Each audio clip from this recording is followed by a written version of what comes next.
What's going on, everybody? This is dkdynamite, and today we're going to be talking about the secret rooms of Ashika Island, the new keys, and even more. Definitely stay tuned. But before we jump into that, be sure to hit that subscribe button down below, drop a like, and let me know down below in the comment section if you guys are playing DMZ more than multiplayer or Warzone 2. Which map are you playing the most? Obviously, it's not going to be Building 21 for obvious reasons, but are you playing more Mazrah now since they've drastically improved DMZ, or are you guys hooked on Ashika Island DMZ as I am, which you're going to be seeing perfectly here in the background gameplay? But I did make two other videos over the last couple of months about secret rooms in DMZ. One was focused around Mazrah, and the other one was focused around Building 21. Now, obviously, Building 21 is a little complicated since you once again can only play that map from Fridays to Sundays every week. Then access to that map is disabled from, was it late mid-Monday all the way until Friday morning. That's typically how it works. Hopefully that changes in the future. But as of right now, you can play Ashika Island as many times as you like and don't need an access card to access the map. So in terms of what the keys are here on Ashika Island, they're just about the same as Mazrah.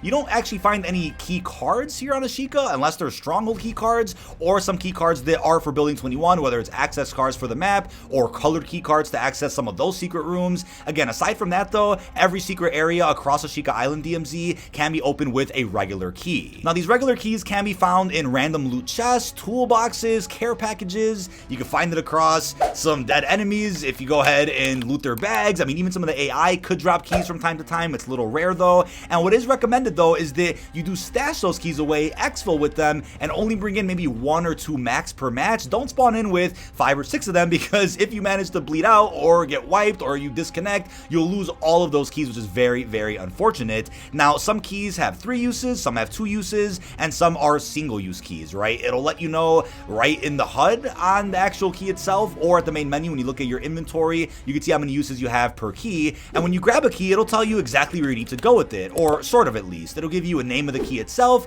a general idea of where that key could belong to based on the points of interest and the names of those areas on your actual attack map. It'll also give you coordinates of where you can take these keys, and sometimes it'll be specific like B3 or C5, F2, but other times it'll give you a letter and a question mark, or a question mark and a number. So that's where the challenge comes in, to try to pinpoint where certain keys belong. If it gives you a letter, you'll know what sector of the map you need to be on, but if it has a question mark next to it, you really got to dig in that entire vicinity of whatever that letter is, whether it's A, B, C, D, E, whatever that is. But then if it's just a question mark and a number, that's a little more complicated to pinpoint, right? Then you have to look at the name of the key to try to determine where that can probably match up with. But there's something really helpful that I'm going to talk about in a couple of minutes that will help you find every single location without having to really look at the coordinates themselves. But secret areas you can open up could just be a door with an X on it. You can just walk up to it, interact, use your key to open it. There could be refrigerators that are locked, tool chests, even some bags. Mazrah had a variety of different things you can open with keys as well, and Mazrah isn't very different.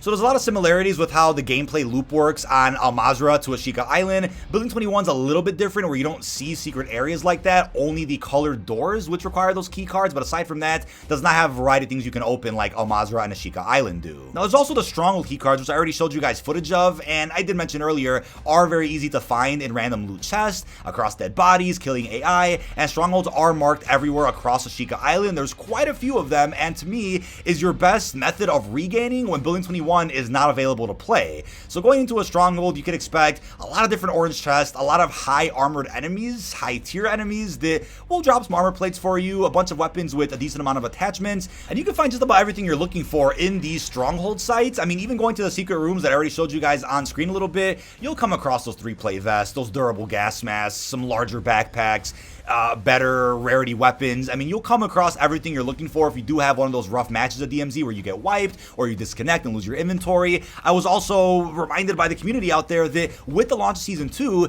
if a player does leave the game or disconnects, they now drop their backpack, so your teammate could actually go up to your loot, grab it for you, exfil, and then give it all back to you in the following game.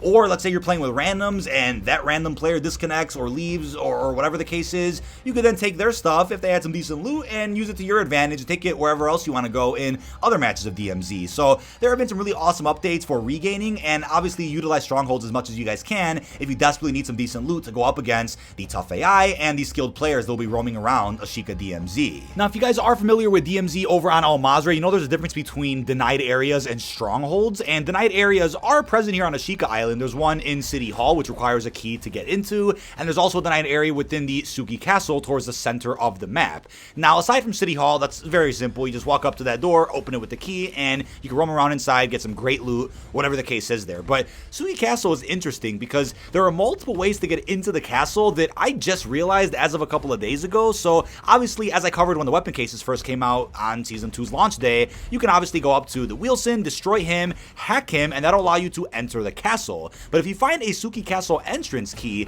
you can just bypass the Wheelson step and just go up to the front door, use that key to get in, and go on from there. So that's an interesting strategy towards getting to the weapon case even faster than having to go ahead and strategize, use a thermite against the Wheelson, take him down, hack him. You can get into there a lot faster, get that bomb maker killed, and extract the weapon case even smoother than before. But like I mentioned dozens of times here on the channel and in recent live streams, regaining is very important, right? I would say it's an extra insurance policy to have access to some of these keys so that, again, if Building 21 is not available, you can go into a secret area of Mazrah or Ashika Island and get everything you need, right? Obviously, Building 21 is the fastest method of regain. If you have an access key card and a bunch of color key cards, I had so many before Season 2 wiped everything, but it is what it is. If you guys have access to all of that and it's Friday, Saturday, or Sunday, hop into Building 21, obviously, go up to the green door or the blue door, whatever that is, and you'll also find everything you need in a very quick manner. You can be in and out clean, get everything you want, but unfortunately, there was an update made to how you can access Building 21. So, like Fajardi has said on recent podcasts, what they should do is one or the other. One, have Building 21 be constantly open, but still require keycard use to play the map, or two, have it to where you can only play Building 21 on the weekends, but doesn't require any keycards, right? It's kind of like they're trying to do both in a way, and it just doesn't really resonate well with the community, and if anything, kind of ruined the community reception of this map in DMZ. It's a very fun map to play, but the fact that it's already being gatekept with how you can play it and when you can play it, it makes it that much more difficult for those out there to really appreciate the map itself. And with Season 2, they've now made it to where you do have to get a new key card every time you want to play a match of Building 21, right? There was a method where if you just had one Building 21 access card but unequipped it, you'd be able to play the map an unlimited amount of times. Now you can't do that. If you play one match, whether you exfil, whether you die out, whether you disconnect, it will use that access card. So it looks like that's what they originally wanted to do with Building 21 access cards, but for some reason it was bugged for quite some time and they never fixed it. Now it's fixed, so Building 21 is now even more difficult to access, and maybe it kind of balances out with how easy it is to regain on that map. Now you can play that map even less. I don't understand why they're doing that. Again, they should just go with one of two options, right? Leave it constantly open and require keycard access, or have it available only on the weekends, but don't require any keycards, since it just doesn't really make much sense. What they're expecting you to do is just stack up Building 21 access cards over the course of like Monday to Thursday. Then if you want to play that map on the weekends, you can.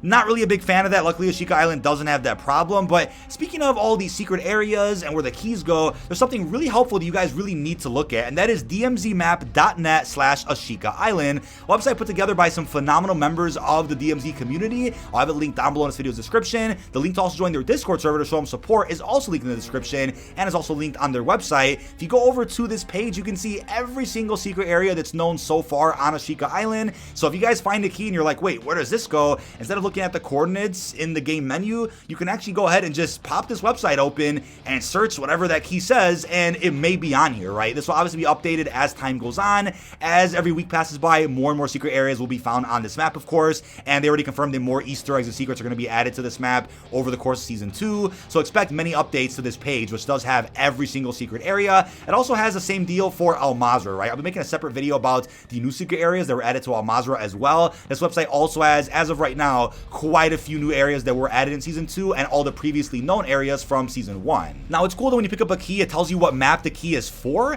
Now, when you go back to the main menu, however, it doesn't give you much information. So hopefully they also had an update in maybe Season 3 or sooner than that that gives you more information in your inventory stash about the keys or where they go or what map they're for, like the information that they already give you while you're in game. We need an update for that. But also, there's a secret bunker over on Ashika Island that you can access here in DMZ, which many people out there aren't really talking about all that much, but it's a bit of a throwback to all the bunker Easter eggs we had in Warzone 1, whether it's from Verdansk, whether it's from Rebirth Island.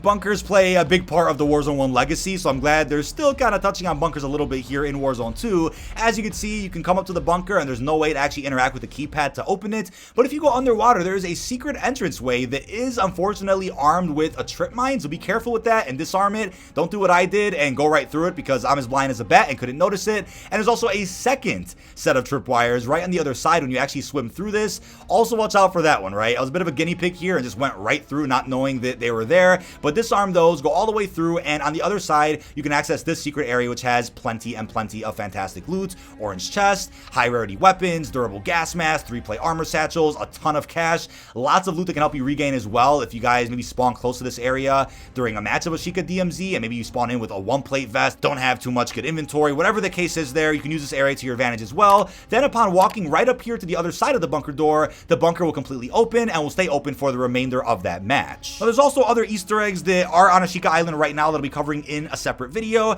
and even a mystery chest that is somewhat close to this bunker, sitting right here in the water. It says investigate. We're not sure what key you need to actually unlock this one, but once this does get solved, I'll be covering all of this in a separate video. I'll probably make a short about it. But with that being said, that is about it. This has been dkdynamite. Leave our thoughts down below in the comment section. What are your thoughts on these secret rooms here on Ashika Island, the keys to open them, and the updates regarding Building 21? How are you feeling about DMZ on this map overall, though? I definitely think it has that nice blend of fast PvP action like Building 21 offers, but also that depth that Mazrah has when it comes to the secret areas, when it comes to the objectives, the contracts, the different types of AI. It's crazy. I'm a big fan of it so far. Hopefully you guys are as well, but that is about it. Really hope you've enjoyed, and peace out, everybody.